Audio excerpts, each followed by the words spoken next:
Olá, tudo bem com você? Então, estamos aqui para a segunda parte do governo Vargas. Nós vimos um intervalo, né, de 30 a 34 e a partir então da Constituição começa, né, me ajuda a lembrar o episódio, começa então o governo constitucional. Você vai ter que ficar também bem atento a essas novidades da Constituição de 34, né? Então aqui eu vou me ater apenas aos destaques. Então, seria a introdução do voto secreto, né? Lembra das últimas aulas? Uma das reivindicações das camadas médias urbanas, do movimento tenentista. Então, voto secreto. E, né, a ideia é que iria garantir uma maior lisura, né, ao pleito. A outra, o voto feminino, gente. Essa é fundamental, não é isso? Então, aparece, quando você vai discutir toda essa questão do feminismo, por exemplo, no Brasil, essa é uma data fundamental, né? Tanto para entender o Vargas, como também para entender outras questões, né? Às vezes, até numa redação, você pode usar, caso o tema seja esse, né? Questão da emancipação feminina, mas como eu disse, gente, infelizmente, né, vida curta, porque em 37 houve a instauração do Estado Novo e, né, na verdade, o voto secreto e o feminino só aconteceu em 46, né, ou seja, depois do fim da ditadura do Vargas, que nós vamos ver mais à frente. E a outra, as leis trabalhistas. As leis trabalhistas você também tem que ter um pouquinho de cuidado, porque ela foi jogada assim meio solta, né, na Constituição de 34, e aí o Vargas vai criar a consolidação das leis do trabalho, que aí foi lá em 43, né? Também vamos retomar essa ideia. Mas, enfim, então, resumindo, é isso, tá? Questão do voto, né, secreto e feminino, e as leis trabalhistas que foram incluídas no texto constitucional. Né? Como eu disse, a ideia de se antecipar à classe operária. Ou seja, antes que ela caminhe com as suas próprias pernas, né, o Estado vem e concede. Né? Então, daí, o Vargas vai construindo a ideia de pai dos pobres. Mas eu tinha chamado a sua atenção para um curto período, não é isso? Ou seja, o governo, então, constitucional foi mais curto que o governo provisório, por exemplo. Tá? Então, o que se deve a isso? Você vai ter que pensar na conjuntura internacional. Eu vou dar alguns segundos para você, como eu sempre falo, se você quiser parar, né, lá na interrogação, ficar um pouquinho mais para ver se vai bater aí, né, com as nossas considerações. E aí depois eu volto para a gente ver se realmente você está ligado ao contexto, principalmente internacional, para saber isso. Legal? Dá uma pensadinha aí. Então imagino que você tenha lembrado que desde a crise de 29 que o mundo vivia um radicalismo político muito grande, não é isso? Então Hitler, por exemplo, chegou ao poder em 33.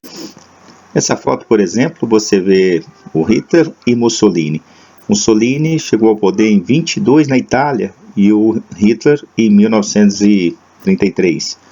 Então, gostaria que você comparasse com a foto do Plínio Salgado, que eu vou colocar um pouquinho mais à frente, né? Essa questão dos símbolos, né? Dessa estética nazifascista. Em 36 tinha começado a Guerra Civil Espanhola, né, que vai opor também democratas e fascistas, com vitória dos fascistas em 39. Então, veja que também são duas datas, pessoal, bastante interessantes, né, de fácil memorização. 29 a crise, 39 o início da Segunda Guerra. Então, esse período foi muito tenso e radical, né? E o Brasil, eu queria que você fizesse também outra reflexão, tá? E pensasse, então, se, né, esse radicalismo lá fora teve reflexos aqui no país. Legal? Então, com certeza, né, imagine que você considerou que houve esse radicalismo. E aí você vai ter que lembrar, então, da Aliança Nacional Libertadora, né, que tinha uma tendência mais à esquerda, e a Ação Integralista Brasileira, que tinha uma influência do fascismo. Tá? Tivemos aula sobre o fascismo, se você quiser ir lá consultar também, fica à vontade. Aqui eu vou pegar mais os tópicos fundamentais. Né? Então, o fascismo tinha como características um Estado forte, não é isso? A defesa de um Estado intervencionista, né? Um nacionalismo exacerbado e assim por diante. E o Plínio Salgado, que era o principal líder da ação integralista brasileira, também seguiu essa linha. Tá? Você vai ver uma foto aí. Então, como eu tinha pedido para você, né, tentar memorizar a estética nazista, você também pode voltar ao vídeo, obviamente, né, se assim desejar.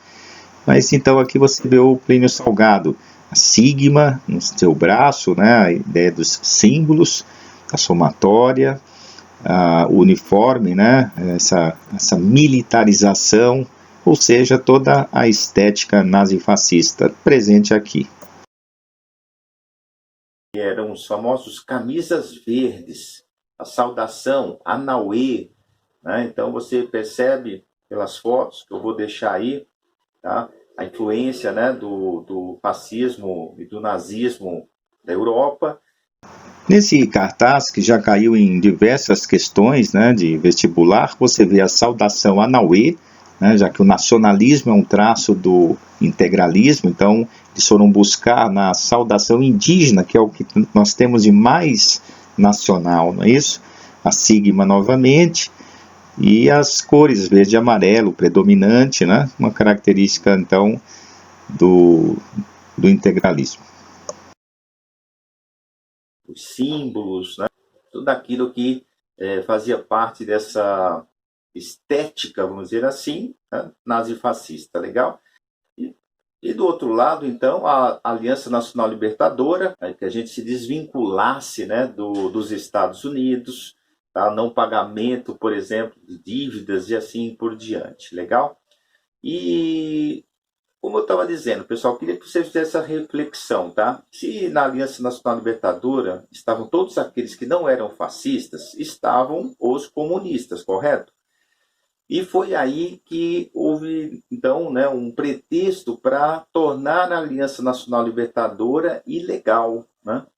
Um dos líderes era o Luiz Carlos Prestes, você deve lembrar, né? Ele foi da coluna Prestes, e quando aconteceu a Revolução de 30, ele foi para a Europa continuar seus estudos, né, de marxismo na União Soviética, ele abraçou a causa, era o presidente de honra da Aliança Nacional Libertadora. Então o Vargas alegou, né, que ele sendo comunista, a Aliança Nacional Libertadora como um todo tinha esse perfil, que não era verdade, mas enfim, e foi esse o pretexto. O Vargas colocou a Aliança Nacional Libertadora na ilegalidade.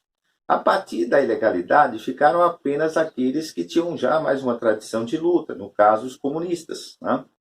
Então é uma coisa que você tem que ter cuidado. A Aliança Nacional Libertadora não era comunista, né? Ela marcava todas as tendências não fascistas. E foi a partir da ilegalidade, no caso em 35, que ela se tornou, vamos dizer assim, mais associada ao comunismo, né, em função, como já disse, de ter ficado apenas os seguidores, né, do comunismo. Tem um filme, né, que foi inspirado no livro do Fernando Moraes, chamado Olga. Olga era a mulher do Luiz Carlos Prestes. Eles voltam clandestinamente da União Soviética para o Brasil. Uma história muito interessante, independente da sua, né, da sua afeição política, mas é uma história interessante, né, para você conhecer a história do seu país, né, como eu disse, independente da corrente política. Tem o livro e tem o filme. Como sempre, o filme, né, ele tenta fazer uma síntese. O livro acaba sendo mais enriquecedor, mas você pode, né, dependendo do seu tempo, fazer uma opção por um ou por outro, né, e você vai conhecer um pouco mais a história do Brasil, uma história bastante interessante. Mas, enfim, eles voltam, né, clandestinamente para o Brasil. Aqui eu não quero entrar em detalhes dessa história, apesar de ser muito interessante, né? Quem sabe aí em outra oportunidade, um outro vídeo, mas aqui a gente tem que se fixar no que é o nosso objetivo agora, que é entrar, né, na faculdade. Então, veja, eles voltam clandestinamente e organizam o que veio se conhecer depois como intentona comunista, ou seja, seria um levante, né, comunista. Mas, pessoal, foi um erro de avaliação muito grave. O Brasil não tinha condições para uma revolução socialista e eles acreditavam que tinha, né? E aí foi muito desorganizado, começou antes do tempo em Natal, depois houve um levante no Rio, enfim. E outro detalhe, o Vargas tinha infiltrado pessoas, né, no Partido Comunista, ele estava sabendo o que ia acontecer. E aí, por que ele deixa acontecer? Porque aí não seria só uma suposição, né? Seria, olha, tá vendo, sociedade? Eles realmente estão aí, estão querendo tomar o poder. Então foi um pretexto que o Vargas usou para implantar a ditadura do Estado Novo. Há um intervalo aí, né, de mais ou menos uns 2 anos, porque a intentona foi em 35, o Estado Novo oficialmente foi anunciado em 37. Tá? Mas a partir, gente, da intentona, o Brasil já vivia praticamente um regime ditatorial. Essa foto foi do tribunal, né, quando então Prestes é julgado, ele com aparência, né, bastante debilitada, provavelmente em função dos maus tratos sofridos, e foi o grande líder, então, né, do Partido Comunista Brasileiro durante muitas décadas no Brasil.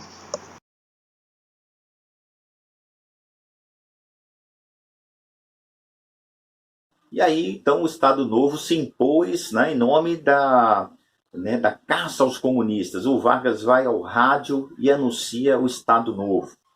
Não houve eleições. A 10 de novembro, Getúlio Vargas anuncia o Estado Novo. Quando as competições políticas ameaçam degenerar em guerra civil, é sinal de que o regime constitucional perdeu o seu valor prático, subsistindo apenas uma abstração.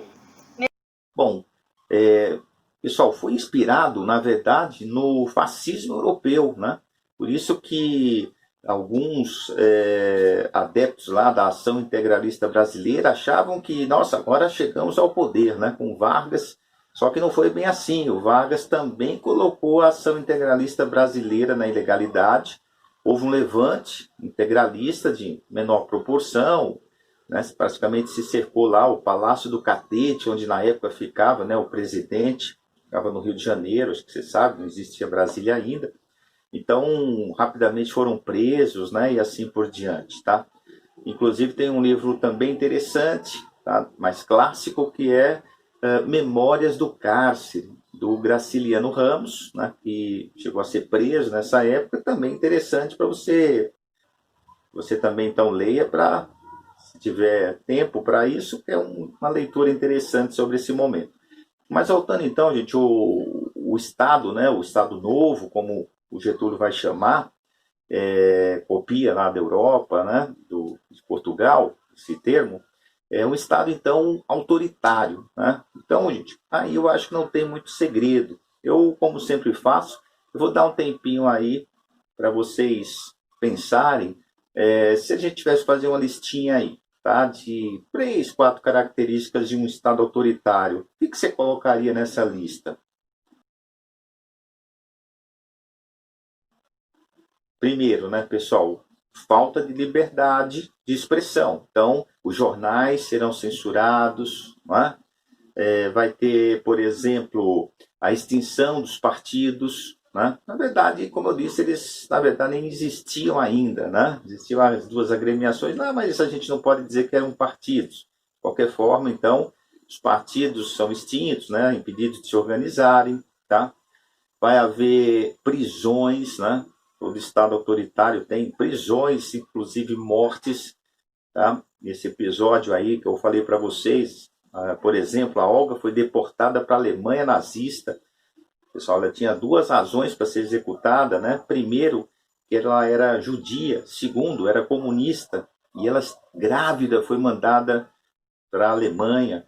Então, é uma mancha aí, né, nesse governo Vargas. Mas, como eu disse, não vamos entrar em muitos detalhes agora. Várias pessoas foram torturadas, né, nos porões lá da ditadura do Vargas. Também você tem que ter muito cuidado, pessoal, quando você pensar, né, for estudar esse tema da ditadura. Teve a ditadura do Estado Novo, depois vai ter a ditadura militar lá, 64, 85, né? Então tem que ver alguns detalhes para não confundir, por exemplo, uma com a outra, legal? Mas depois que você assistir todas as aulas, eu tenho certeza que não vai ter confusão nenhuma, né?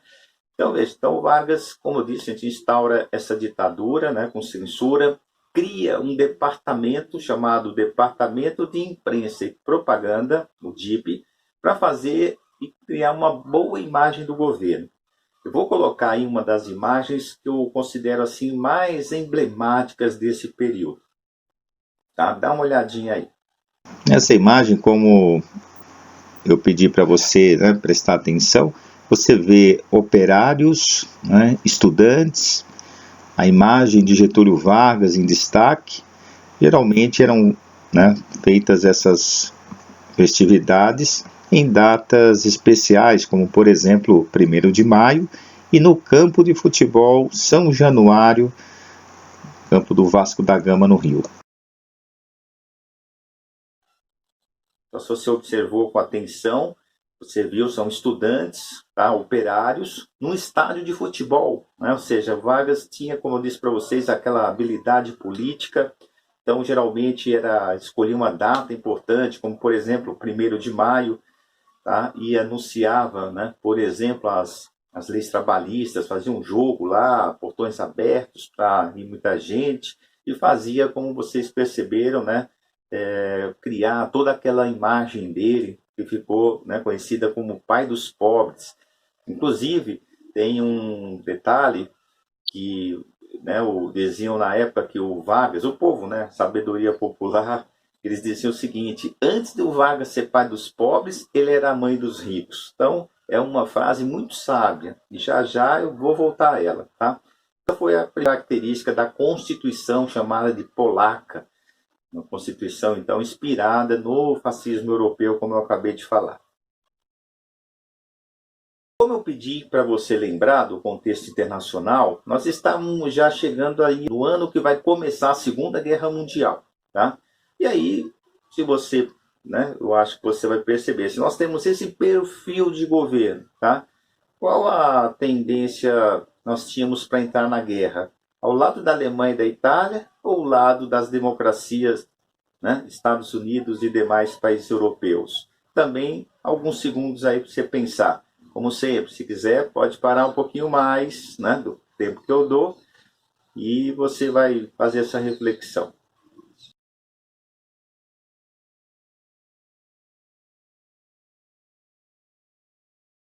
Você deve estar pensando, né, que o Brasil, então, tinha um perfil mais próximo da Alemanha, da Itália. Você está com a razão.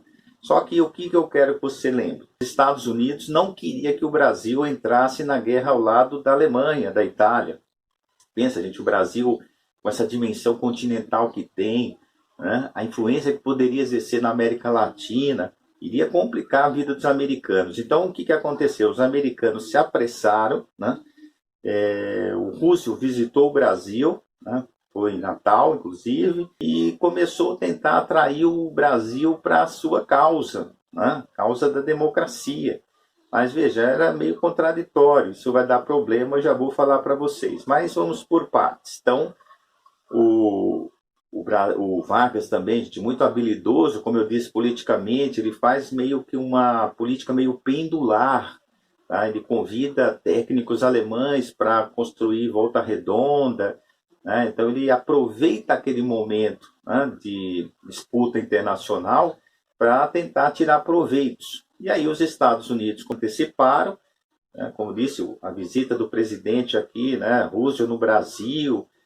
Grosseiramente, pessoal, seria mais ou menos o seguinte: olha, vocês entram na guerra do nosso lado e nós vamos, né, fornecer então a tecnologia para vocês construírem a Companhia do Vale do Rio Doce, que era o grande sonho do Vargas, gente, porque naquela época a indústria do aço, né, era que dava protagonismo para um país. Hoje você sabe, informática, né, mas naquela época você ter o aço, gente, o petróleo, aquilo que era fundamental. Então, está aí, né, concretamente falando. Então, é nesse momento que o Brasil consegue construir a Companhia Siderúrgica Nacional, né? Veja, eu queria que você atentasse para o final né, dos nomes, ou seja, olha, companhia, vou repetir, Companhia Siderúrgica Nacional. Tinha também a Fábrica Nacional de Motores, veja, mais uma vez o nome nacional. Então, esse perfil, como eu disse para vocês, intervencionista e nacionalista, que é uma marca do governo Vargas. Inclusive os antigos chamavam de Fenemê. Não sei se você tem alguém na família aí mais idoso, talvez você pode confirmar essa versão, né? O pessoal pronunciava, né, em vez de FNM, era Fenemê, era quase que um sinônimo de caminhão. Enfim, né? Então, gente, o Vargas, como eu disse, vai consolidar aquele parque industrial. E aí eu queria que você puxasse a memória lá né, de 30, como eu disse, olha, gente, a burguesia industrial, muito incipiente ainda, né, mas que o Vargas vai começar a ter um olhar para a indústria. Então, veja, de 30 para 37, já se passaram, né, 7 anos, veio a guerra em 39, mais uma vez, a dificuldade de importar da Europa, né, facilitou, né, produzir aqui no Brasil. Então, tudo isso fez com que esse governo Vargas fosse, gente, muito identificado com a industrialização. Por isso que eu falei para vocês, é um porto seguro, né, saber disso, mas ao mesmo tempo tem que ter um pouquinho de cuidado, principalmente lá no começo, né, quando ele né, vai fazer a defesa do café. Tá? Ele, por exemplo, nunca falou em reforma agrária. Pessoal, o vestibular adora colocar isso. Tá? Getúlio Vargas, gente, as leis trabalhistas não era para o trabalhador do campo, só atendia os trabalhadores da cidade. Ele vai, gente, atender os interesses, né, do setor agroexportador intocável. E aí, talvez você estivesse aí me perguntando, né, vou antecipar, e a classe operária? Como estava a classe operária? Pessoal, se nós temos uma ditadura, você sabe que não vai haver, por exemplo, liberdade de greve ou coisa parecida, tá? Então, os sindicatos existiam, mas eles eram controlados pelo Estado. Ou seja, veja, o líder, né, do sindicato tinha que ser aprovado pelo presidente. Então, é óbvio que ele só ia colocar, né, ia sancionar ali se aquele, né, líder operário, entre aspas, né, atendesse os interesses do governo. Inclusive, tinha um nome, chamava pelego. Não sei se vocês sabem, o pelego é colocado, né, na sela do cavalo para evitar atrito. Então, esse termo veio para a política. O pelego é aquele líder sindical que finge que está atendendo os interesses dos trabalhadores, mas de fato, né, está atendendo os interesses dos patrões, do governo e assim por diante. Outro detalhe, o Luiz Carlos Prestes, lá da intentona comunista, que foi preso, né, logo depois da intentona, ele ficou preso até praticamente 45, quer dizer, praticamente 10 anos preso, né, quase 10 anos, inclusive numa situação, pessoal, tão complicada, né, no ponto de vista assim, de insalubridade, que um dos juristas mais famosos do Brasil, Sobral Pinto, ele vai recorrer à lei, né, de defesa dos animais para tirar o Luiz Carlos Prestes da condição que estava. E o que acontece? O Luiz Carlos Prestes é libertado, como eu disse, nessa onda de redemocratização, né, que vai acontecer no finalzinho lá de 45, e ele vai ao Pacaembu defender Getúlio Vargas. E aí, sabe qual o argumento? Os interesses do Brasil estão acima dos meus interesses pessoais. Então, a gente pode não concordar, né, com o que defendia o Luiz Carlos Prestes, mas, pessoal, é difícil, né, um político com essa postura, tá, né, de colocar os interesses. Quer dizer, a mulher tinha sido deportada grávida para a Alemanha nazista, foi, inclusive, né, exterminada nesse campo de concentração. Esperaram apenas a criança nascer e logo, né, depois que acabou a fase de amamentação, a Olga foi então, né, executada.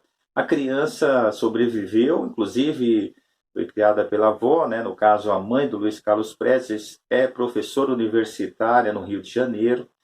Enfim, né, mas uma história muito trágica, mas, né, só para exemplificar, para você ter noção, né, da postura do Luiz Carlos Prestes nesse sentido, né? Ficou 10 anos quase preso lá, e saiu para defender o Getúlio, e vem ao encontro daquela história que eu contei para você, dos defensores, né, do Getúlio Vargas, né, do chamado queremismo, quer dizer, queremos a redemocratização pelas mãos do Getúlio e não né, daquele grupo mais conservador que estava querendo, vamos dizer assim, roubar a bandeira da democracia. As coisas começaram a mudar, gente, justamente, né, pelo fato dos Estados Unidos terem entrado na guerra. Então vamos pensar em datas agora para referência. 39 começou a guerra. Se você estudou a Segunda Guerra Mundial, também fica mais fácil. Se não, vai lá, né, olha a aula sobre a Segunda Guerra. Aí vamos pensar em datas. 39 começa, 40, 41, 42. Foi a avassaladora expansão do nazismo, né, do nazifascismo na Europa. O Hitler conquista praticamente a Europa inteira, né? Em meio tempo acontece o bombardeio japonês, a Pearl Harbor, e os Estados Unidos entram na guerra. Então, os Estados Unidos entram em 41, mas já em dezembro, então vamos arredondar para 42, tá? E o Brasil, na sequência, também declara guerra à Alemanha, tá? Então, afundaram os navios mercantes brasileiros, né? Supostamente aí por submarinos alemães, e o Brasil entrou, então, na guerra contra a Itália, contra a Alemanha. E aí criou uma contradição, que você já tinha percebido desde o começo. Quer dizer, como que uma ditadura inspirada no fascismo vai lutar contra o fascismo? Então, em 43, já surge o Manifesto dos Mineiros. Um documento, pessoal, de praticamente, né, de intelectuais, mas já era um sintoma de que está havendo agora uma reivindicação para a redemocratização do Brasil. E lembra, gente, da habilidade do Vargas no ponto de vista político? Ele percebeu que não podia nadar contra a maré. E aí, 44 até 45, ele começa já a tomar medidas visando a redemocratização do Brasil. Vai afrouxando, né, a censura, vai, né, diminuindo a pressão sobre a oposição e assim por diante. Tá?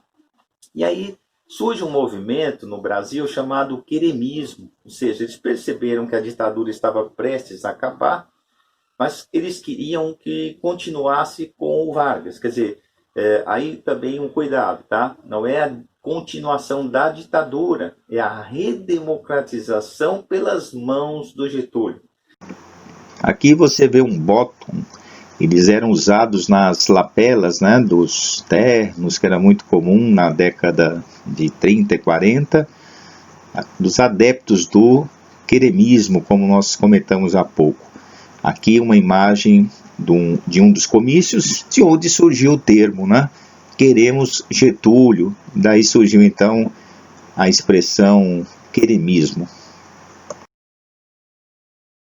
O que explica isso, pessoal? É que o Vargas era nacionalista, então os setores assim mais de centro-esquerda, preferiam o Vargas, né, fazendo essa transição, do que alguns grupos que de forma oportunista, e tinham defendido até que o Brasil entrasse na guerra, né, contra os Estados Unidos, a favor da Alemanha, agora começavam a pintar de democratas.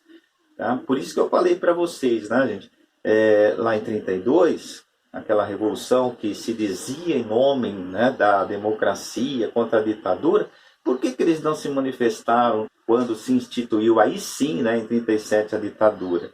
Então esses grupos conservadores queriam roubar essa bandeira, né, da redemocratização, e eles queriam derrubar o Vargas, né, não porque ele era ditador, mas por ser nacionalista. Isso aí você vai ter que esperar, né, as próximas aulas, do intervalo lá da chamada República Populista, para explicar isso melhor. Mas, enfim, como eu disse para você, a partir daí fica insuportável a situação, né, de ter uma ditadura, principalmente quando a guerra termina, e aí o Vargas nomeia o seu irmão para chefe de polícia, isso é visto como uma tentativa de continuismo, né, e aí há uma pressão militar muito grande e o Vargas, então, renuncia ao governo. Tá? O Vargas vai voltar lá, né, 51, 54, mas aí outra aula, outra história, legal? Então é isso, vamos ver se a gente consegue aí, como eu sempre falo, né, dar conta das suas necessidades. Você tem que se manifestar também aí, fazendo perguntas, nós estamos aqui para isso, legal? Então é isso, até a próxima. Vamos encerrar então a aula com mais uma imagem, esse jornal trazendo a manchete, né, da renúncia de Vargas. E como nós falamos, né, grupos conservadores, que eram contrários ao nacionalismo, ao intervencionismo que caracterizou a política do Vargas, e com apoio de setores militares, então, levaram o presidente à renúncia. Até a próxima aula, eu te espero aqui.